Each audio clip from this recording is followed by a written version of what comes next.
All right, welcome back to the series where I'm helping you identify areas in your body that are affecting your golf swing. So we first started off with the deep overhead squat, and we also learned how the rotation or the upper body mobility plays a role in the golf swing and why it's so important to have the flexibility.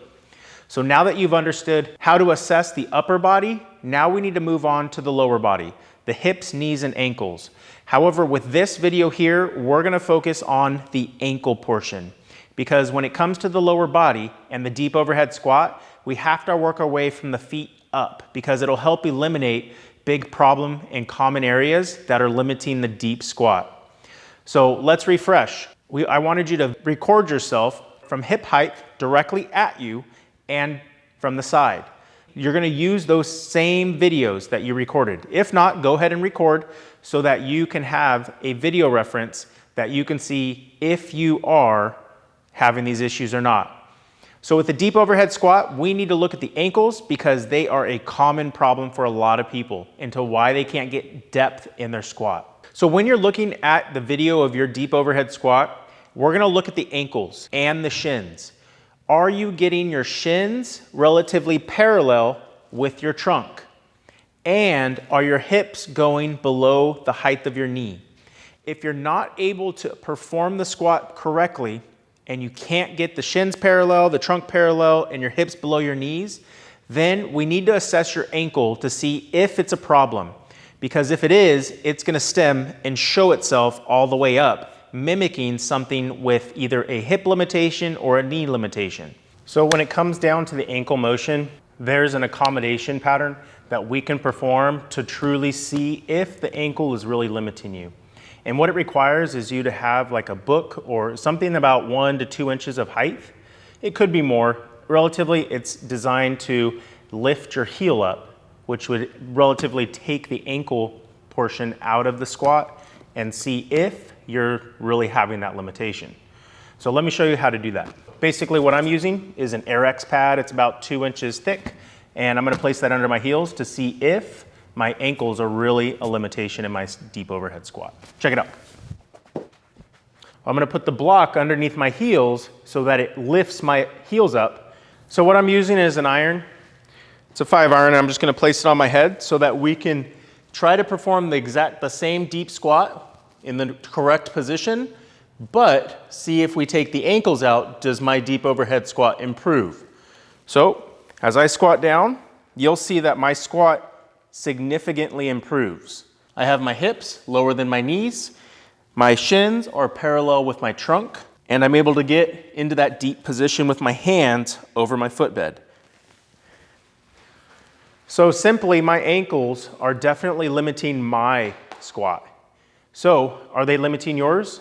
Now, if your depth, or if you still had some impairment, meaning your hands were still over your footbed, your trunk was too far forward still, if you're still having that problem, that means you need to remove the club, only put your hands, fingertips together behind your neck with the block underneath your heels and perform it again. That way, you take out the upper body, which is limiting you, and then also you take out the ankles so that you can clear your hip and your knee. So as you can tell, for me, my range of motion improved in my hips and my knees, all because I removed the ankle limitation altogether. It's an easy way to identify an area in your body that is really affecting other portions of your body. So because my ankles aren't as flexible as they probably should, it is definitely affecting my upper body when I do my squat. Now you know how to assess your ankle mobility. Now it's time to move on to how to improve it. So there's a lot of different ways to improve the tissue flexibility, and one that we're choosing today is gonna be a soft tissue mobilization.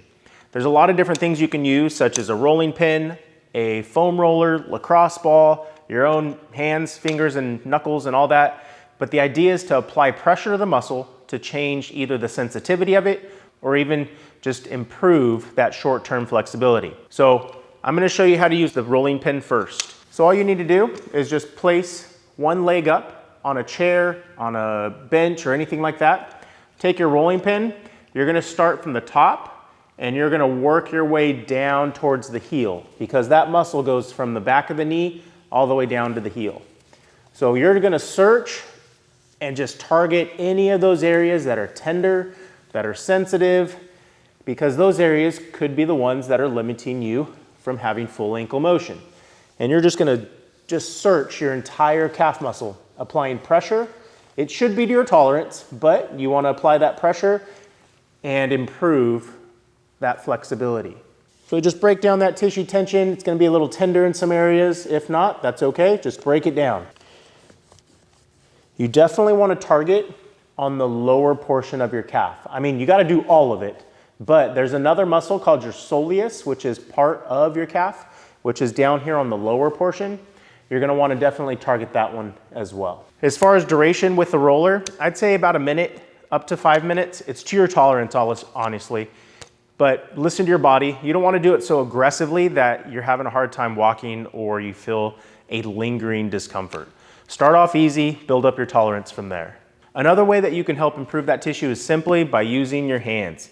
It's a simple thing, and I can show you how to do that. So what you're gonna need is a little bit of lotion or something to reduce the friction. I like to use shea butter because it's not too slippery, and it also allows me to grab onto the skin a little bit better. So here's how you can massage or use your hands to improve the flexibility of that muscle. Here we go. Just pick your foot up and put it on a chair, a stool, a bench, something to get it elevated because it makes it a little easier to get into that muscle or the position.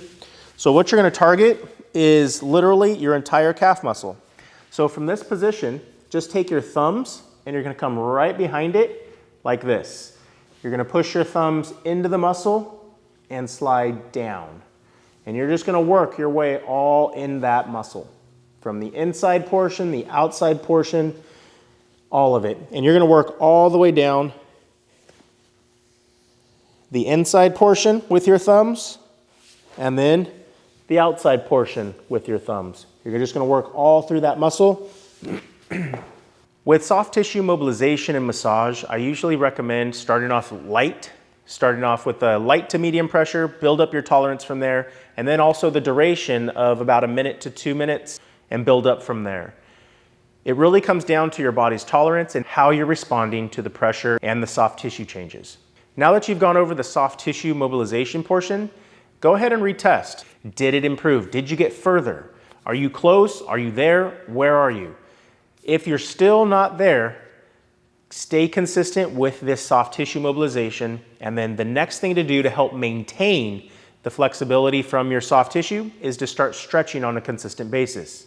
So the next exercise I'm going to show you is how to stretch out your calf muscles. There's two in particular called your gastrocnemius and your soleus. They're both found on the backside of, and we'll just lump them up together and say your calf muscle. I'll show you how to do that right now. All right, in order to stretch out your calf muscles, I'm gonna show you a downward dog position. So here we go. So what you're gonna do is, I took my shoes off for this one. You're gonna go onto your hands and knees, toes flexed or pointed upward so that you can go up onto your toes. My feet are shoulder width apart. And what you do is you're gonna drive one heel down into the mat at a time. So when my left one goes down to the mat, my right knee bends. And I'm just gonna alternate like this. I'm trying to straighten my knee at the top there when my heel's trying to touch the ground. Now that I've done that for a few times, take a rest for a second, go ahead and go back up. So now here is a isometric stretching technique. You're gonna go up onto your toes and then lower one of them down. And repeat, go up onto your toes, lower one of them down. As you can see, I'm really getting my heels off the mat there. What that does is it contracts your calf muscles and then you stretch it. So you contract them, isometrically holding them, and then lower them down. That's a very effective way in improving flexibility of a muscle, especially when it comes to tight calf muscles. Go ahead and give it a shot. That's how you stretch them out. So we've gone over soft tissue, we've gone over stretching, Go ahead and use those interventions to improve ankle mobility. Up next in the video series is going to be assessing your hip and your knee, and then also some interventions to help improve those mobility limitations if you're having that issue. But usually once we diagnose the upper body, and then if you had an ankle mobility problem, I would first start on that. Then the hips and the knees tend to be a little less frequent or less common, but they still can be an issue. And I'm going to take you through how to assess those areas and see if they are limiting you in the deep squat, which in turn does affect your golf game because of the high correlation of the golfing swing and a deep overhead squat. Hope this was helpful. I'll see you guys in the next video.